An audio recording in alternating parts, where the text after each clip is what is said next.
अस्सलाम वालेकुम स्टूडेंट्स आज हमारा टॉपिक है उसमें हम डिस्कस करने जा रहे हैं। हमारे पास है orthogonality of eigen functions of SL system के। हमारे पास एसएल सिस्टम है जो स्टर्म लिउविल सिस्टम है, ठीक है। उसमें जो आइगन फंक्शंस आते हैं हमारे पास, ठीक है, वो आइगन फंक्शंस जो हैं वो कब हमारे पास ऑर्थोगोनल होंगे, ठीक है। तो वो कहता है functions u of x and v of x defined over a comma b are said to be orthogonal with respect to a weight function w of x if a b u of x v of x w of x dx is equal to 0। कि ये अगर क्या हो, ये कोई चीज 0 की equal होगी तो हमारे जो फंक्शंस u of x और v of x होंगे वो क्या होंगे, ऑर्थोगोनल होंगे। ओके, यहाँ पे एक यूज हुआ है वेट फंक्शन। अब वेट फंक्शन क्या होता है कि हमारे पास जो स्टर्म लिउविल इक्वेशन होती है, एसएल इक्वेशन होती है, ठीक है। इसमें यहाँ पे समटाइम्स आर ऑफ एक्स, इसको आर ऑफ एक्स से लिखा जाता है और समटाइम्स डब्ल्यू ऑफ एक्स से लिखा जाता है। तो जो भी लिखा गया होता है तो इसको बोलते होते हैं, ये हमारे पास क्या होता है, वेट फंक्शन होता है, ठीक है। इसको हम वेट फंक्शन बोलते हैं। और ये u ऑफ एक्स और v ऑफ एक्स क्या होते हैं हमारे पास, ये हमारे पास आइगन फंक्शंस होते हैं, ठीक है। आइगन फंक्शंस मतलब जब हम इनको सॉल्व करते हैं तो लैम्डा के करस्पॉन्डिंग जो हमारे पास वैल्यूज आती हैं, सॉल्यूशंस आती हैं, ठीक है, उसको हम क्या कहते हैं, आइगन फंक्शंस कहते हैं। ओके, अगर ये चीज 0 होगी तो हमारे जो फंक्शंस u ऑफ एक्स और v ऑफ एक्स होंगे, u v जो भी होंगे वो क्या होंगे, ऑर्थोगोनल होंगे। तो उसी से रिलेटेड एक थ्योरम है, वो कहता है कि if um and un(x) are solutions of regular और पीरियोडिक एसएल सिस्टम, ठीक है, कि या तो आपके पास रेगुलर सिस्टम एसएल सिस्टम है या पीरियोडिक एसएल सिस्टम के ये सॉल्यूशंस हैं, ठीक है, corresponding two distinct eigen values lambda m और लैम्डा n के। लैम्डा m के करस्पॉन्डिंग अगर आपके पास सॉल्यूशन लैम्डा n um आता है और लैम्डा n के करस्पॉन्डिंग आपके पास un आता है, then um and un are orthogonal with respect to weight function, ठीक है, कि वो क्या होंगे कि इसके रिस्पेक्ट से क्या होंगे, ऑर्थोगोनल होंगे। मतलब क्या होगा कि अगर हम इंटीग्रल लेंगे a से b umx unx with respect to weight function w of x तो वो क्या आएगा, 0 के इक्वल आएगा, ठीक है। जब हमारे पास ये क्या होंगे, डिफरेंट होंगे, करस्पॉन्डिंग होंगे, सॉरी डिस्टिंक्ट होंगे, ठीक है। तो इसी को सॉल्व करते हैं तो हमारे पास जो सिस्टम होता है, एसएल सिस्टम होता है, ठीक है, उसको हम इस तरह से रिटर्न करते हैं कि L of Y is equal to W lambda W of X Y of X. यहाँ पे ये क्या है, हमारे पास वेट फंक्शन है, ठीक है। Okay, L of Y W of ये जो चीज आती है हमारे पास, यहाँ पे ये एल ऑफ वाई जो है ये हमारे पास क्या होता है, डिफरेंशियल ऑपरेटर होता है जो कि किसके इक्वल होता है, इसके इक्वल होता है, ठीक है, ये हमारे पास है। और ये हमारे पास क्या होती है, एसएल सिस्टम होती है। अब पिछला जो हमारा लेक्चर था उसमें हमने कहा था कि ये जो हमारा ऑपरेटर होता है, ठीक है, ये क्या होता है, हमारे पास सेल्फ एडजॉइंट होता है। सेल्फ एडजॉइंट होने का मतलब क्या है कि अगर आपके पास दो फंक्शंस हैं, आइगन फंक्शंस हैं umx और unx, मतलब जो भी हैं, ठीक है, तो उसके हिसाब से क्या होगा, सिंस हमने ये कहा था कि सिंस l इज, हमने कहा था सेल्फ एडजॉइंट होता है, l is self adjoint,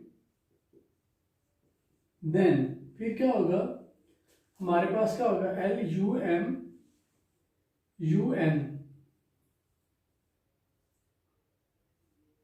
equal होगा किस चीज के, um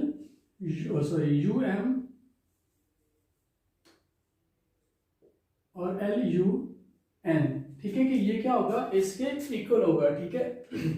यहाँ पे ये हमारे पास um और un क्या है, um and un are eigen functions, ठीक है। ये मैं कहा था कि ये क्या है, उसके सॉल्यूशंस हैं, ठीक है। um और हमारे पास where un are solutions of SL equation, ठीक है। ये गिवन एसएल इक्वेशंस के क्या है, हमारे पास सॉल्यूशंस हैं, ठीक है, corresponding to different distinct solutions हैं, ये इसके रिस्पेक्ट से और इसके। अब अगर देखें, अगर ये क्या है हमारे पास, हमारी जो इक्वेशन है ये, इसको हम 1 का नाम दे देते हैं, ठीक है, इस इक्वेशन को मैं 1 का नाम दे देता हूँ, ठीक है। अगर ये हमारी इस इक्वेशन के सॉल्यूशंस हैं, um और un क्या है, सॉल्यूशन है, एसएल इक्वेशन के पीरियोडिक है या रेगुलर है, जो भी है उसके सॉल्यूशंस होंगे। तो जब हम इनको इसकी जगह पे पुट करेंगे तो फिर आंसर क्या होगा, मतलब ये इस इक्वेशन को क्या करेंगे, सेटिस्फाई करेंगे, ठीक है। Since um and un are solutions of one, then they will satisfy equation 1, ठीक है, कि वो इक्वेशन 1 को क्या करेंगे, सेटिस्फाई करेंगे। This implies that L U of M plus lambda W of X U of M is equal to 0, ठीक है। तो वो क्या करेंगे, इस इक्वेशन को क्या करेंगे, सेटिस्फाई करेंगे। तो ये चीज आ जाएगी। This implies that lambda U of M is equal to minus lambda W of X U of M, ठीक है। Similarly lambda L U of N, जब n इसका सोल्यूशन होगा तो L U of N plus lambda W of X U of N is equal to 0, ठीक है। ये 0 के इक्वल होगा। This implies that L U of N is equal to minus lambda M, क्योंकि देखें यू एम के corresponding जो solution है, यू एम किसके करस्पॉन्डिंग सोल्यूशन है, लैम्डा एम के है, ठीक है। तो लैम्डा की जगह पे रिप्लेस होगा लैम्डा एम, और इसी तरह से यू एन जो है वो करस्पॉन्डिंग है लैम्डा एन के, तो यू एन की जगह पे लैम्डा एन की जगह पे रिप्लेस हो जाएगा lambda N W of X U of N, U N आ जाएगा, ठीक है। ये चीज आ जाएगी। मैं इन क्वेश्चंस को नाम देता हूँ। ये मेरे पास है 3 और ये मेरे पास है इक्वेशन 4। अब मैं क्या करता हूँ, इक्वेशन 3 और 4 को मैं यूज करता हूँ इक्वेशन 2 के अंदर, ठीक है। कि हमने ये लिखा हुआ था ना L U of M is equal to U M L U of N, ठीक है। तो मैं वहां पे क्या करता हूँ, इक्वेशंस को यूज करता हूँ, ठीक है।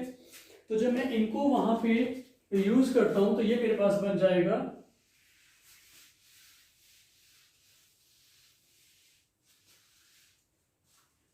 ओके, ये मेरे पास बन जाएगा equation 2,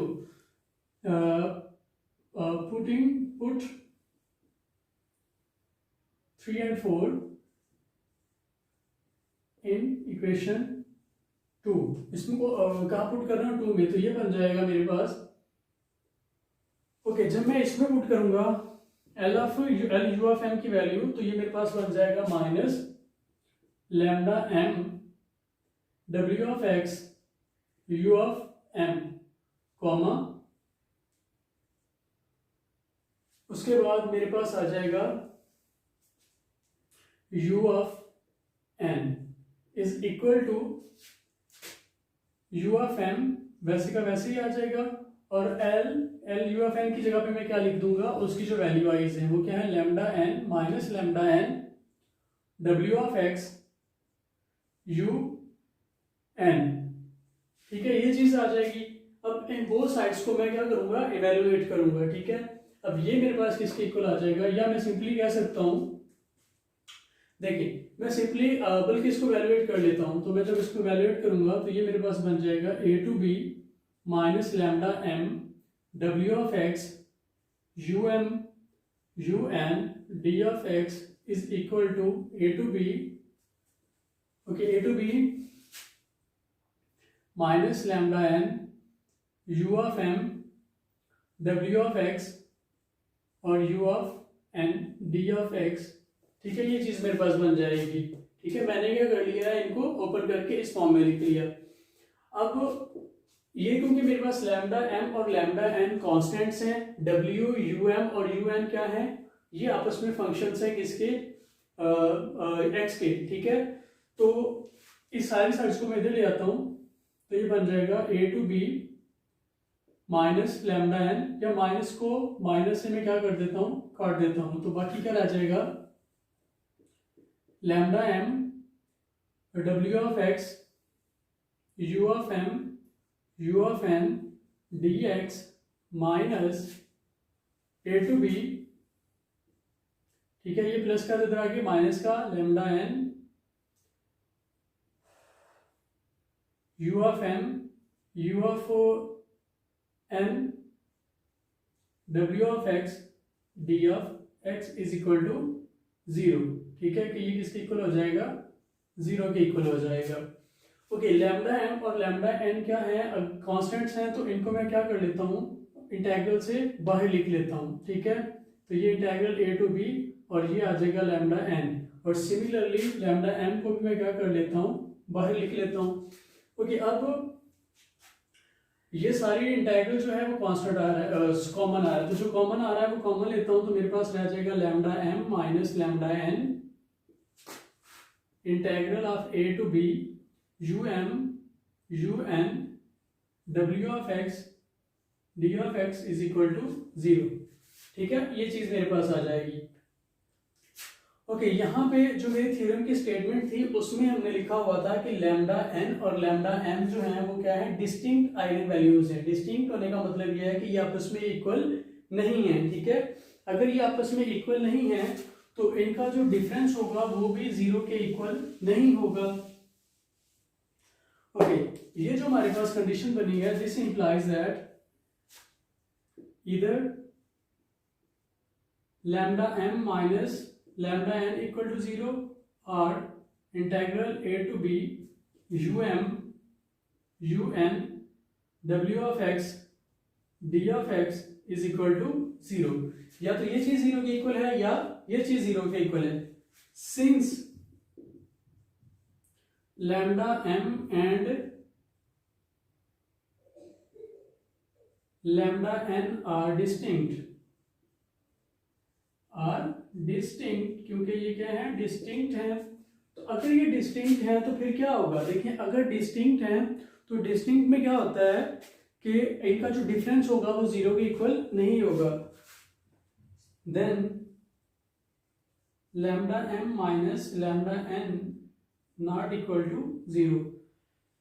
so a to b w of x u of x u m of x u n of x d of x is equal to 0। तो फिर ये चीज 0 के इक्वल है। अगर ये चीज 0 के इक्वल है तो this implies that um of x and un of x are orthogonal। ठीक है, तो फिर क्या हो गया, um of x और un of x क्या हो गए, हमारे पास ऑर्थोगोनल हो गए। और यही चीज हमने क्या करनी थी, प्रूफ करनी थी कि हमारे पास जो आइगन सॉल्यूशंस होते हैं या आइगन फंक्शंस होते हैं वो क्या होते हैं, हमारे पास ऑर्थोगोनल होते हैं। ठीक है, तो उम्मीद है कि ये आप लोगों को अच्छे से समझ आ गया होगा।